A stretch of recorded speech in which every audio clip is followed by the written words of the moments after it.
आज का हमारा टॉपिक है अरस्तु प्रथम राजनीतिक वैज्ञानिक के रूप में। मैक्स ने अरस्तु को प्रथम राजनीतिक वैज्ञानिक कहा है। दैनिक के अनुसार पश्चिमी जगत में राजनीति विज्ञान अरस्तु से ही प्रारंभ हुआ। इसकी महानतम कृति पॉलिटिक्स को राजनीति विज्ञान की अनुपम विधि माना जाता है।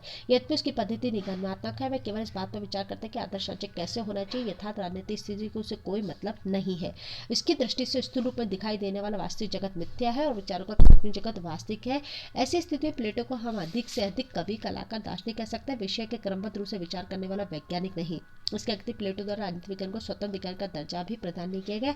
वह राजनीति शास्त्र को नीति शास्त्र का ही अंग मानता। राजनीति विज्ञान स्वतंत्र विज्ञान की गर्भ प्रदान करने का कार्य अरस्तु द्वारा ही किया जाता है।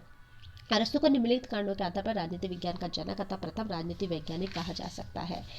अधिकतर विद्वानों ने अरस्तु को राजनीतिक शास्त्र को नीति शास्त्र के क्षेत्र में आगमनात्मक विधि के प्रणेता के रूप में स्वीकार किया। इस विधि की विशेषता यह है कि इसमें विचारक कुछ देखता है या जिन ऐतिहासिक तत्वों को खोज करता है उसका निष्पक्ष रूप से बिना अपनी किसी पूर्ण धारणा के अध्ययन करता है। प्लेटो ने राजनीतिक शास्त्र को नीति शास्त्र का एक अंग माना। उसने राजनीति शास्त्र को नीति शास्त्र में समाप्त कर दिया। उसने राजनीतिक शास्त्र का अपना स्वतंत्र पृथक स्थान नहीं रखा। इसके विपरीत अरस्तु प्रथम विचारक जिसने राजनीतिक शास्त्र को नीति शास्त्र से पृथक कर स्वतंत्र स्थान प्रदान किया और नीति शास्त्र राजनीतिक शास्त्र में अंतर किया। अरस्तु प्रथम विचारक है राजनीति को यथार्थवादी व्यावसायिक दृष्टिकोण व्यवहारिक दृष्टिकोण विचार किया। सदैव ही अतिवादिता से बचते हुए मध्यम मार्ग का अनुसरण किया है। अरस्तु पहला विचारक है जिसने राज्य को पूर्ण सैद्धांतिक वर्णन किया। राज्य के जन्म और उसके विकास से लेकर स्वरूप, संविधान की रचना, सरकार के निर्माण, नागरिकता की व्याख्या, कानून की सर्वोच्चता, क्रांति, अनेक महत्वपूर्ण विषयों पर अपने विचारों पर प्रकाश डाला है। अरस्तु की महान कृति पॉलिटिक्स के अनुवाद में लिखा है। अगर कोई भी पूछे कि अरस्तु की पॉलिटिक्स ने सामान्य यूरोपीय विचारधारा को उत्तराधिकार के रूप में क्या दिया, तो उसका उत्तर एक ही शब्द में दिया जा सकता है, संविधान शास्त्र। अरस्तु को संविधान और संविधानवाद का जनक कहा जाता है। संविधान का वर्गीकरण उसे प्लेटो के उत्तराधिकार में प्राप्त हुआ और उसने अपने शिष्य पर अपने लीसियम में विस्तृत अध्ययन किया और इस प्रकार से प्लेटो के सैद्धांतिक विवेचन पर अपने अनुसंधानिक पुष्टि कर दी है।